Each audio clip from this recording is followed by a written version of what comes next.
and welcome to, as we were saying, my name is Ndụkwe Ọnụọha. I'm Cheta Nwanze. Yeah, in this podcast, we'll be talking about the UK political landscape as it relates to African heritage communities. We're going to be looking at policies today, white papers, and just White papers. white papers, yes, sir. And what the government is saying, but as it relates to those who are from migrant communities here, because what we've noticed is that a lot of times we're not part of the conversation, and we do need to start getting our voice heard. So over to you, Cheta. Well, thank you, Ndụkwe. Thanks for setting this up. It's a very interesting situation that we're in. Both of us being what they call immigrants. I prefer the word expatriates. And while you have been here for quite a while, I have not been here that long. I tend to come and I go. But nevertheless, it's still very much the same thing that brought us out of home, um, which is that things were not doing quite okay. Things were not quite going well at home. Nigeria, we are both from Nigeria, and we both used to live very close to one another back in Nigeria. Our homes were walking distance from one another, unlike here where it's a 1.5 hour drive now. Um, and I think Ndụkwe is better integrated than I am. He's gotten involved in local politics. He's a councillor in the Labour Party. So I think I should start by holding your feet to the fire. It is you people that have brought um, this new draconian white paper that is that everybody is up in arms about. So what's happened? It sounds more like reform than Labour. What's happened here? In every WhatsApp group, and I'm sure you've seen this, or rather, almost every WhatsApp group, when I've they're avoided gathered, WhatsApp today. well, I can't because, as we've just said, people are messaging me and saying, "Well, it's you guys. This is not what we voted for. Yes, but it's You guys, you. This is not what and we voted for, and I voted last election. and to be fair, the comment about looking more like reform than Labour is one I can't even defend because the language, it's almost like the hostile environment 2.0. But the You might want to language, explain hostile environment for those listening back home, yeah, well, for back those who were in not here back then. no, interesting thing, I wasn't here back then, and that was Na, Theresa na, May. What? Yeah. that was about the time that I first moved back. So, um, I studied here. I did my first Mhm. master's degree here, and then I moved back to Nigeria in 2009. Um, One of those decisions that people still knock me for because I find myself, and I find it very interesting, a bit of a detour. Um, so in my master's class or in my master's sets, there were quite a number of Nigerians, and quite about half of us moved back to Nigeria about the same time. About the same time, whilst the others chose to stay. And now, with the exception of one chap, all of us are back. It's and well, I'll come to that, but just to go back on the hostile environment, I think that was when Theresa May was Home Secretary, Yes. and as it sounds, that's what it is. Rolled out policies that made it harder for migrants to stay here. And you had a lot of people for lack of a better phrase, I'll say self-deport. And they figured that it was better to go back home than to be in a place where you'd have to run from pillar to post every day. But the question, or rather, the statement about a lot of you moving back is quite interesting because I think that was again during either just after Obasanjo's It was just tenure. after it was just after Obasanjo, but I think it's important to place it in the wider global context. Mm, Um, at the end of 2008, if you remember, there was a huge financial crisis. Many of us lost jobs, mm, and there was no prospect of getting a new job. I think one of the things that is very unfair to expatriates, that's my preferred term for people like us. One of the things that is very unfair to us is a lot of the red meat that is thrown in the media that claims that, oh, immigrants don't want to work, they just want to come and collect they just want to come and live off benefits. It's completely untrue. Um, It's madness to even yeah, suggest that. yeah. Now, so what happened back in 2008 was that there was a global financial crisis. Many of us who were working in the financial services or adjacent to financial services. At the time, I was working in tech, but a lot of the clients that the company I was working for had were in the financial services. So it was around that time I got laid off. Many people Mm, got laid off, and it's appeared that there was no prospect for any new jobs. It just looked very bleak. And then suddenly there was this day that the then governor of Lagos, Tunde Fashola, came to. It was at the Barbican. There was this event, and I can never forget that day. His shoulder was higher than his head. He was really, really like, "What are you people doing here? You are suffering," and then things. And that was the period of the Africa Rising narrative. mm, mm, So for many of us, we bought it rightly. I mean, after all, there's no place like home, mm. and I think there's a difference in what it was back in the early to mid 2000s, the way it was for Africans. We were more dispersed. We were more dispersed around here. So, for example, things like your African shop, all of that stuff did not Mm. really exist back then. You wanted to eat. I'll never forget a day that this was back in 2006 that I went to buy noodles. That time there used to be these Polish noodles that I used to buy, and I saw Indomie noodles, and I was like, wow! And but the cost compared to Mm. the Polish noodles was just prohibitive. So now you have a lot more things around here that make it look like that means that home is not as far away as it Yeah, used to be back then. So you don't miss it as badly. There's still that yearning, especially during winter. I'm lucky because my work means that I travel to Nigeria a lot. mm. I don't miss it as much, but during winter it gets really, really bad. It does. Yeah, but so you imagine what it was like 20 years ago when we didn't have as many things that reminded us of home, that's brought home to us. So when that Fashola event happened, sorry about that. When that Fashola event happened back in 2000, and this was late 2008, very many people began to apply for jobs back home, and they went back home. So I think for me, this is speaking from Nigeria's perspective, but because of the nature of what I do, I have a fair idea of what the African perspective is like as well, and it's been a roughly similar trajectory, Mm. unfortunately. The leadership caste in most African countries have completely messed things up. So you have a situation where um, many people have given up, um, if not necessarily in word, but in deeds, they've given up on their home countries. Yep. And I would say that I'm a geopolitical scientist. That's what I do as a day job. And I would say the contradictions of Africa are coming to the fore. So many African countries are not nations, and that is something that needs to be addressed. So hence, a lot of people who can escape. And the perfect storm for the UK, as an example, is the fact that the UK did Brexit back in 2016, which created the opportunities. Yeah.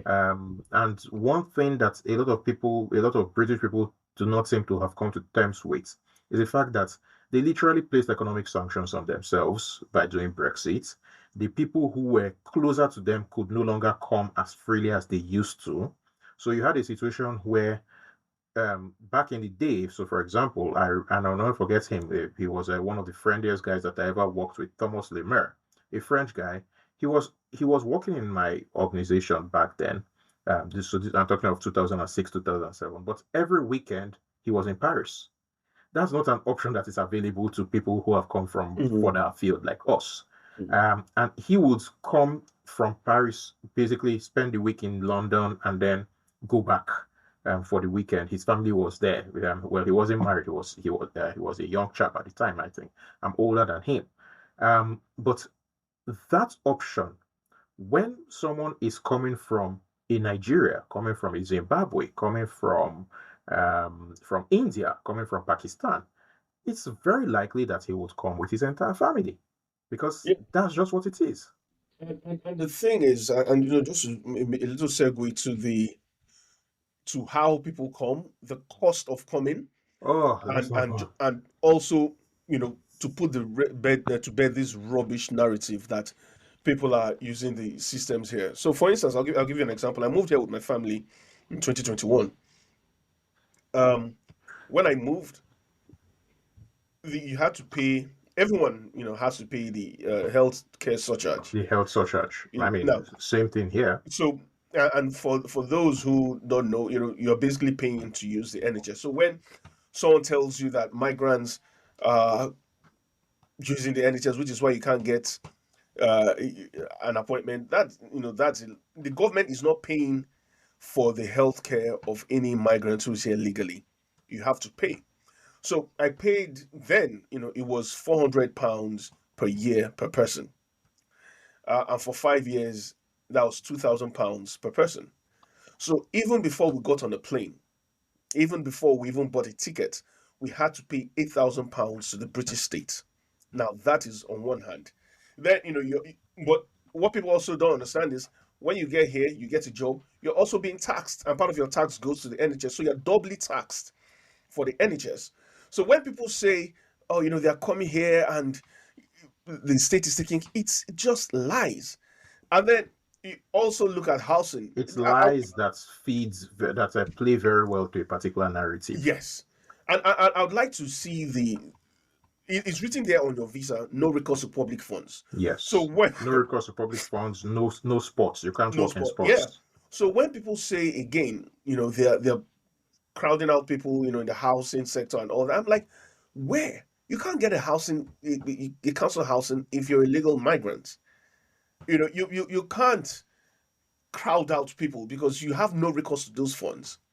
You can't uh, get benefits because you have no recourse to public funds.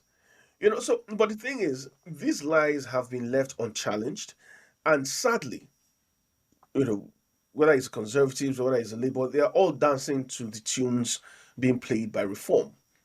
And even though yeah,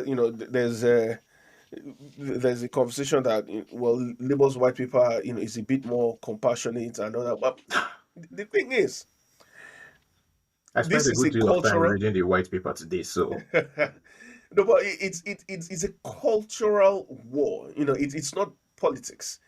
It's culture. Because you're talking about Britishness. You're talking about um, being able to be a part of this. It's madness. so here's the thing.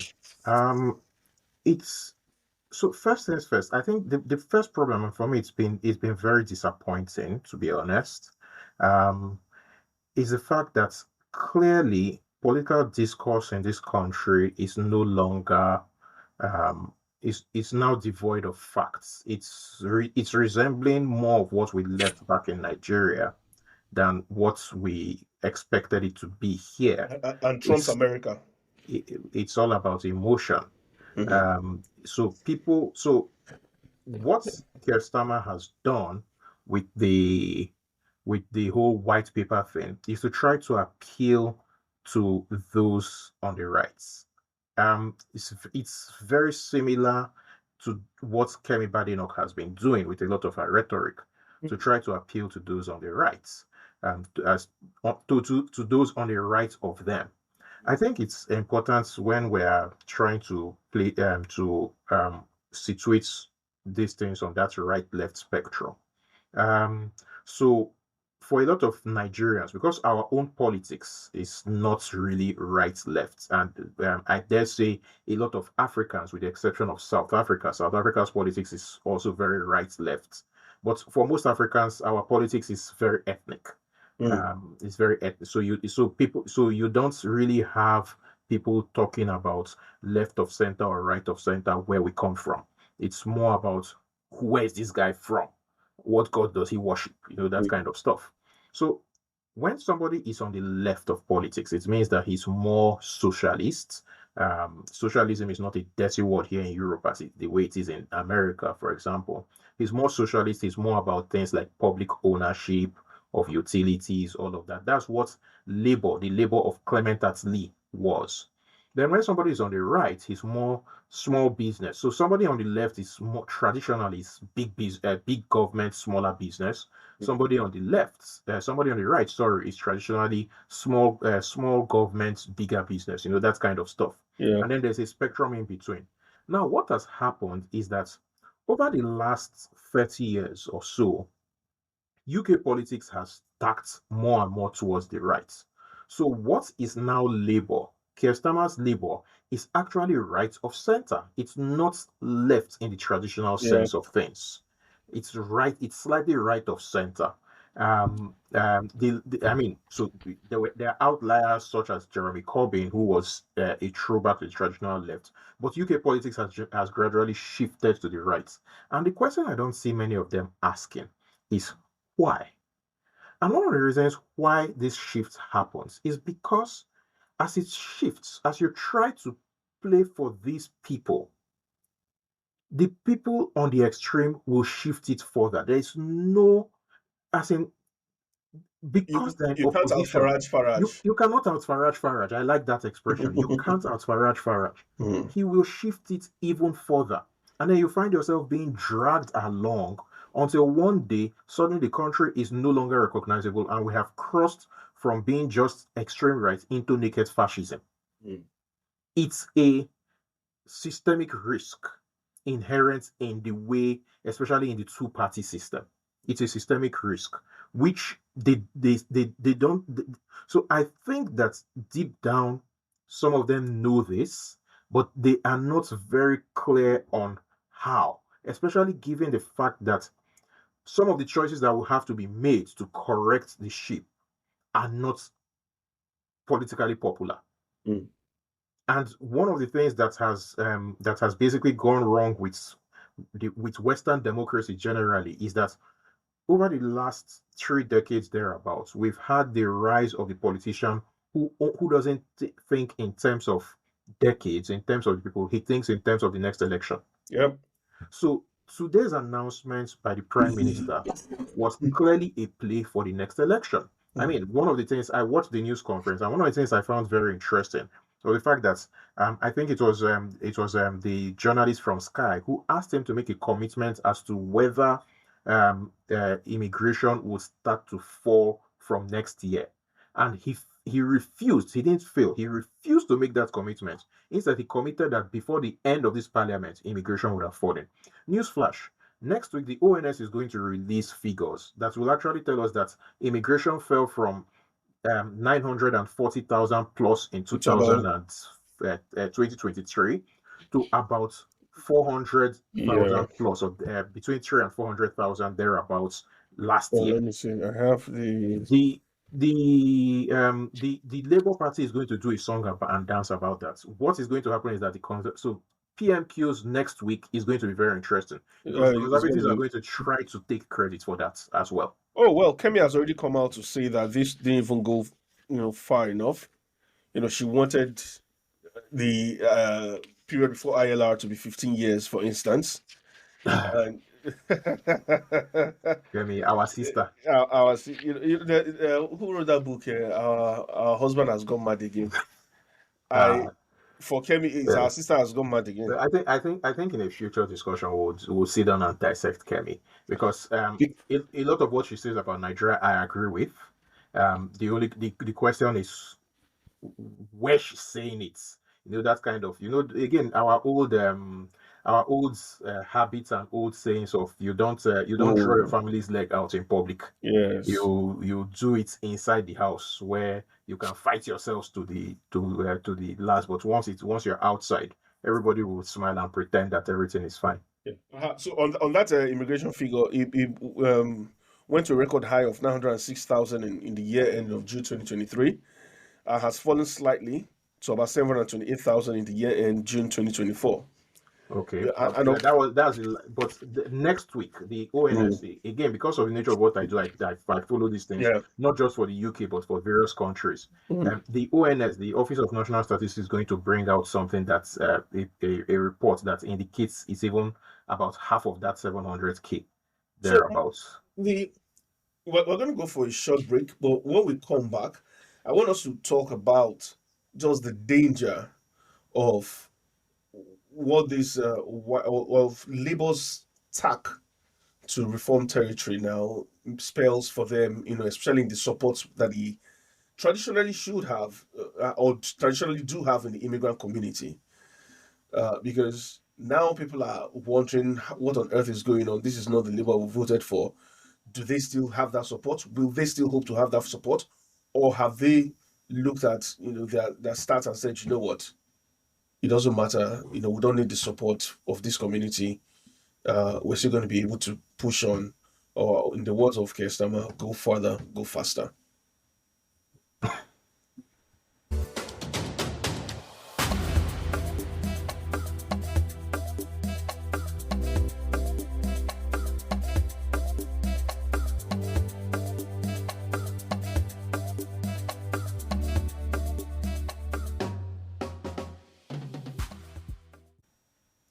Right, welcome back to, as we were saying, my name is Ndụkwe Ọnụọha. And my name is Cheta Nwanze. Right, in the first part of the show, first half of the show, we spoke about generally the white paper, the perception, white paper, and the question of whether Labour is running the risk of becoming reform light. Let's put it that way. But now, my question, Cheta, is in for a community or for a party that gains a lot of its support from the migrant community, is this a bridge too far, or is it just another day in politics land? Um, in many respects, I think it's a bridge too far. I think that's so. I think that Labour will lose votes. What I cannot say right now, and that's a question that can only be answered in about 3 years' time, is who will benefit. Um,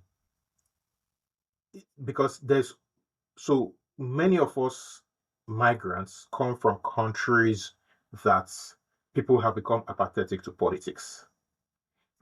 Apathy is growing in this part of the world as well. Um, So there's that possibility, but there's also a strange phenomenon that I've been observing where many migrants they come to Western countries and want to pull up the drawbridge to prevent other migrants. So we could have that interesting irony in a couple of years' time that many migrants, many people who have come here will actually end up voting reform. Mm. That is a possibility that should not be taken off the table.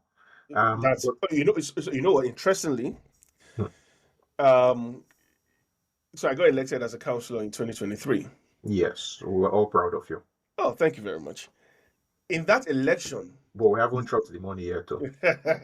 Don't forget our culture, please. You are my brother. I should chop some of that money. but it was quite interesting that in that election, because you were talking about, in the future where some migrants might vote reform. In that election, there was some of Nigerian heritage standing for reform. I'm not surprised. I I was shocked to my bones, because I couldn't understand it. So I was thinking, is it that this person did not do their homework? Did they not understand? So and it's a woman. So I met her and I said, why are you standing? Do you have no idea, or don't you understand just who these guys are? And she was like, oh have yeah, you ever that yeah, have you sometimes ever heard the name Tony Iwobi? Tony will be. Yes. No. Tony Iwobi is of Nigerian descent. He's Italian now. Oh yes, He that migrated guy. to Italy in 76, That and guy. he's representing the Lega Nord Party, which is an anti-immigrant party in Mm-hmm. Italy. So, and I've actually heard some of his speeches in the Italian Parliament. Italian He Mm. was in the Italian Senate, and he was the first black person in the Italian Senate. Very very anti migrants. And I would have loved to sit in front of him and have a conversation in Igbo, which happens to be both our mother tongue. Mm. Um, and I don't think he has forgotten how to speak Igbo. So, um, as in to ask the question, nah, Ogini Neme, why are you doing this? It's um so because one thing that is clear throughout history, people move, people migrate. Mm-hmm. People will always move to where there are opportunities. And one thing that a lot of people in this part of the world have not come to terms with, or is the fact that they were once the imperial core. In many respects, they still are the imperial core because we are living under an American empire, whether people like it or not. And people from the imperial peripheries will always move towards the imperial core. It's been that way throughout history. It's not going to change Yeah. ever. If the Chinese displace the Americans, people will begin to move towards Beijing. It's just the way human beings are. If somebody else replaces China at some point, people will begin to gravitate towards that imperial core, towards that imperial center. So in urban studies, sustainability studies, London is one of two prime cities in the world. Two global is rated what's it called, an alpha plus plus plus, and there are only two alpha plus plus plus cities in the world, London and New York. So people will naturally go there. So why does it surprise anyone? And then when you add all the other things, the demographics, the falling birth rates, the fact that there are many jobs that many natives do not want to do. So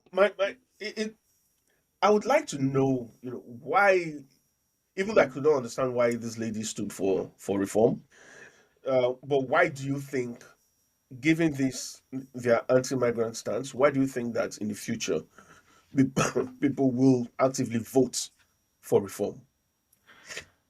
Again, like I said, one thing so for example, a few days ago on Twitter, there was a video I saw of a Nigerian lady who moved to Canada from from the UK. And she was complaining. She made a video which she posted without any self-awareness, as far as I'm concerned, complaining about the fact that there were too many Chinese and Indian people. Oh wow. She didn't go as far as saying there were too many Nigerians, but I have heard a Nigerian guy who settled in Canada and was complaining about too many Nigerians and was saying that, oh, they should make it harder. And it never, in one of the discussions, I had to point out to him that, young man, is this not very ironic that Hmm. you came here as a migrant and the first thing you do, he hadn't even gotten his Canadian passport at the time. The first thing you do is to turn around to raise the drawbridge. But then it's a very human behavior. It's not, you see it throughout history. It's not Nigerians that are the first to do it. It's not Africans that are the first to do it. It's happened all. You will always find with in any um collection of human beings, you will always have the good, the bad, and the ugly. It's natural.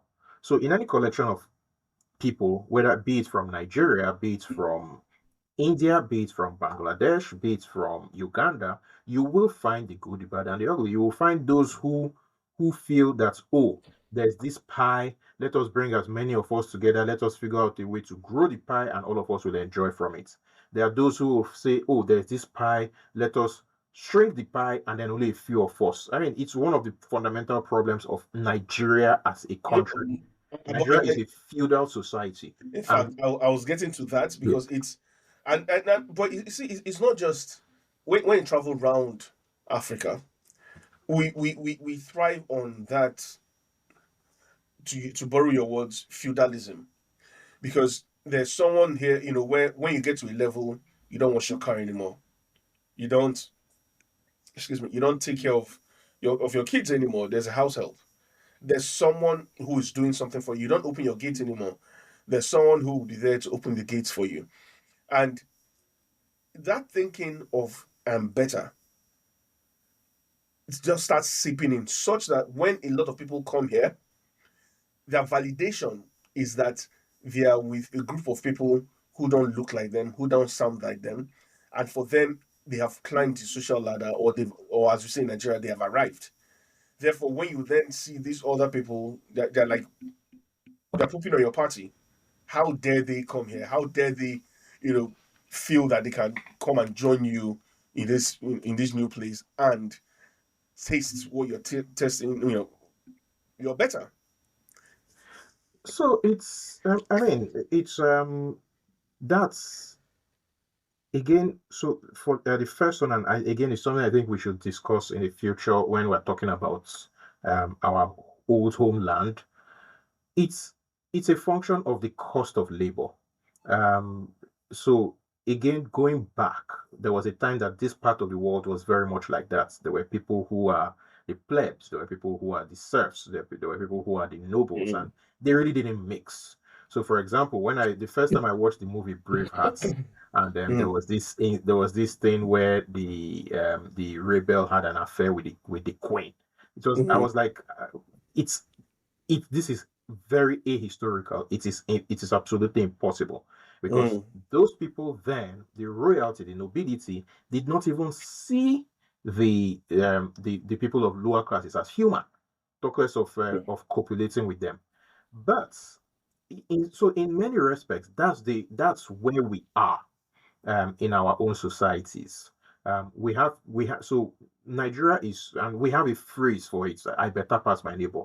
We're a Yep. very I better pass my neighbor It, society. sorry, before you So go on, yeah, go on. someone used that analogy of or broke it down for me, and it was quite interesting because he was like, "Yeah, we have this. I better pass my neighbor, and then of course the generator. Yes, I better pass my neighbor." But what the guy said was, it is the lowest gen, in the generation market. It is the smallest gen that yes, but has that big connotation. consider the period when it came into the market in Mm. Nigeria. Mm. At the time, getting a mid-size the 3.5 Mm. kVA generator was quite expensive.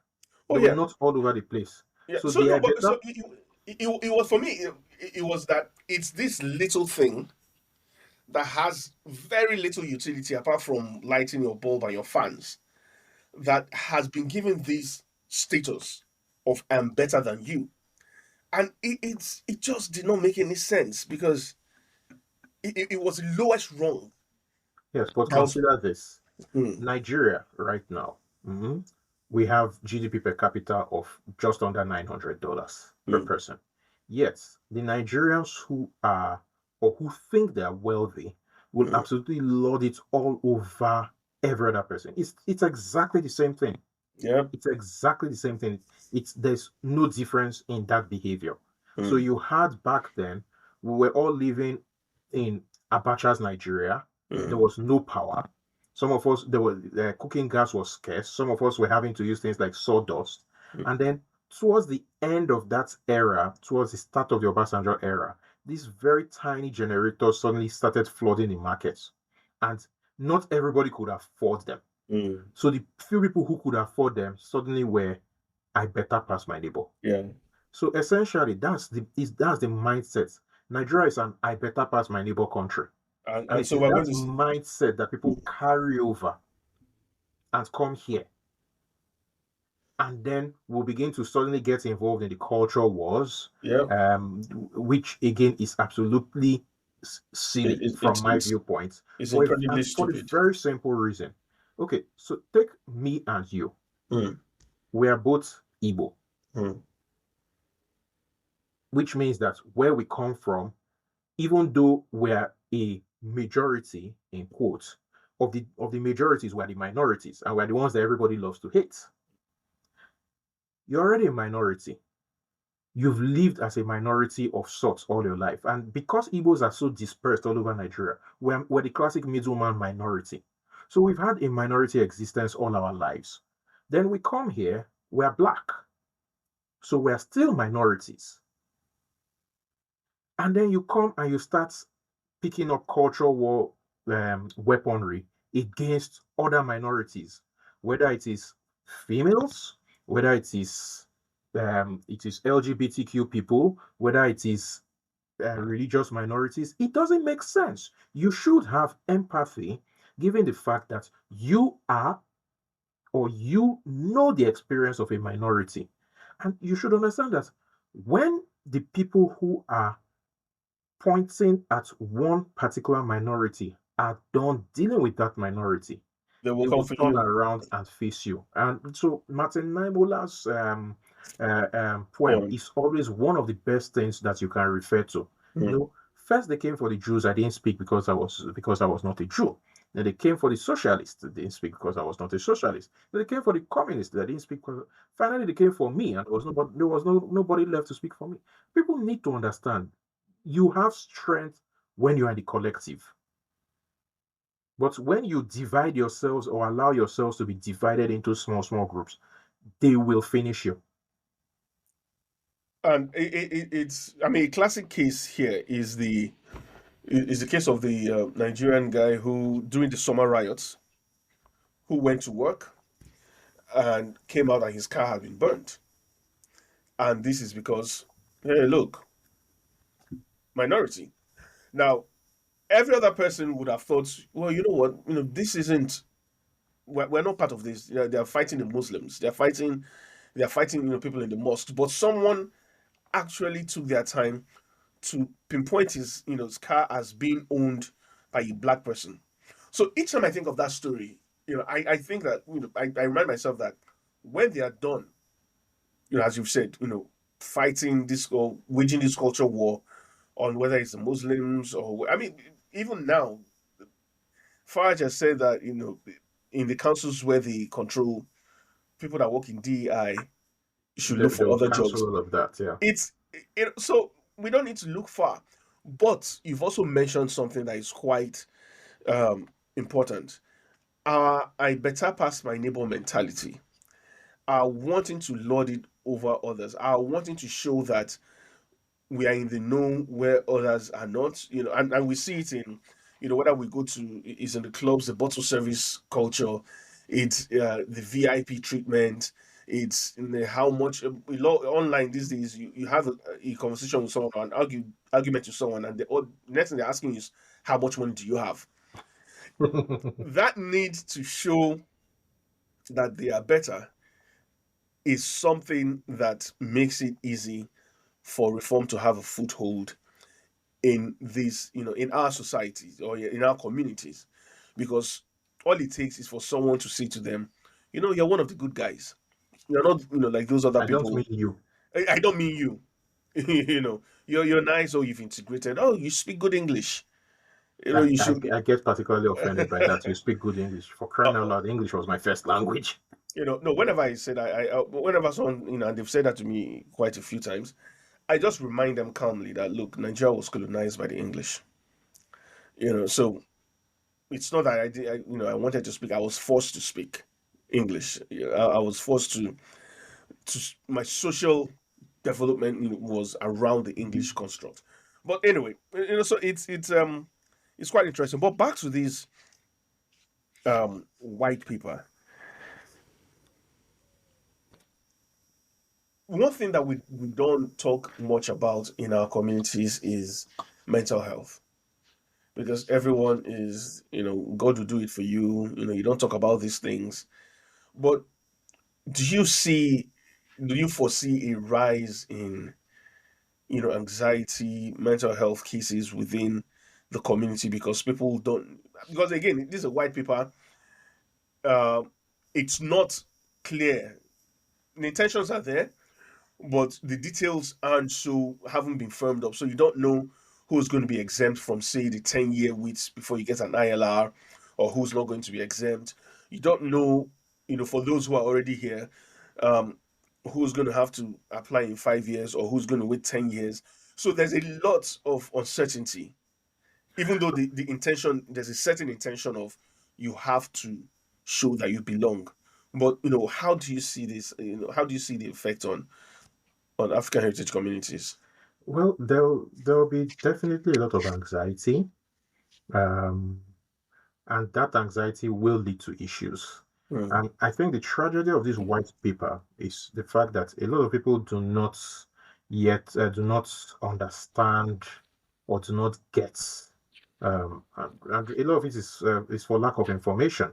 mm, So a white paper has been published. It was published today. mm, After the white paper, I think, and you are the person that is adjacent to Parliament, so correct me if I miss any of the steps. After the white paper, there will be consultations, and then after the consultations, there will be a green paper, mm. and then after the green paper will be taken, and then there will be draft legislation that will be derived from Yeah. that. And after that draft legislation, it will go to the House of Commons, Mm. and in the House of Commons, it will have what, three readings? Yeah. Yeah. Yeah, three readings before it goes to the House of Lords. No, no, Then let me say, no, it will have its first reading, then the committee stage, then the vote, if I'm correct. As I said, I'm adjacent to, but I really don't. Uh, yeah, then to go to, I think, second reading when they go to the House of Lords, try and frame it then up, the House bring of it Lords back. will probably send it back to the Commons. You Yes. know, that kind of before it. So there's still a lot of steps before it becomes. So as of this moment, it is still a proposal. And one thing that I am quite certain is that between the unions, especially the carers unions, the universities, between a lot of organizations who are benefiting from migration, the what will finally make it to the commons for debate will be watered down. That Mm. much I am very confident about. Yeah. However, there will be a lot of damage done because of lack of information Mm. in all of that time. And the damage will not be just to it will not be just to immigrant communities, it will also be to the UK. So, for Yeah. example, a lot of people who would otherwise have come here would go elsewhere. So, you have a situation where universities are already crying, they are complaining bitterly. Mm. Universities are trying to let quite a number of tenured professors go, Mm. so that they can lower the costs, their costs. Why? So the question becomes, why are you deliberately doing willful damage to your economy because of red meat politics? I And just that, don't get it. It's yeah, so but you see, Nigerian. you've just hidden it. It's politics. It's I, I I don't know how much of this is as a result of the last local elections where It is clearly you know it's a lot of the reaction is the local elections. Keir Starmer has seen polling which we are not privy to. mm, He has seen polling that has him panicking. yeah, so it's and as you said, at the end of the day things will change, but before it gets to that final stage, ping pong and all that, you're going to have people who don't know what they well where they stand. You don't even know if this law will take effect retroactively. It's going to be like Buhari's decree too. Well, it won't take effect retroactively. Yeah, I mean Well, that's this that's what doesn't that's mean what this that's doesn't what's mean being that they said won't now. try. But Yeah. there's actually a Supreme Court ruling on that. Mm. I mean, I spoke to a lawyer today. All right.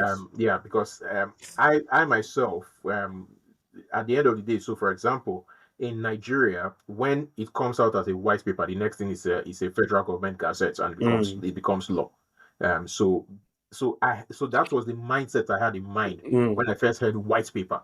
I had to ask someone just to be very sure. Mm. So he outlined the process, the steps that you have to take here before it becomes law. And he told me that this won't become law for at least another year.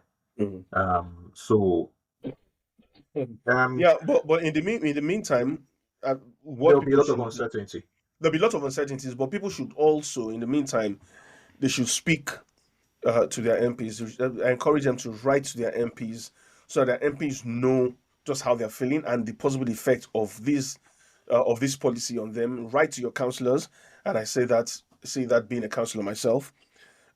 speak to charities or organizations that work in the migration sector, but people just do need to also keep calm heads, get as much information as they can, because in And the be British. Keep calm and carry on. yes, keep calm and carry on. Yeah, be very British. I encourage people to go eat more fish and chips if they can, and then put pictures on Instagram saying, "Hey, look at me eating my fish and chips." But unfortunately, for those of us that are from a certain part of the world, we can never get rid of the accent. No, I'll tell you what, I wear my accent with pride, man. I wear it with pride because it's who we are. It's who we are. Yeah. On that note, it's we'll draw the curtain on this first episode. We'll be releasing every episodes weekly, so please look out for, as we were saying, where you get your podcasts, and please support us, spread the word. And if you have questions or if you have anything you want us to touch on, please get in touch. Thank you, Cheta. Thank you for having me, and talk to you next week. As for having you, we're having this is our podcast, so you are not a guest. No But vex. yeah, well, that's for you now. See you next week. Thank you for inviting me to join. Hey, Chukunna. Bye bye. Bye bye.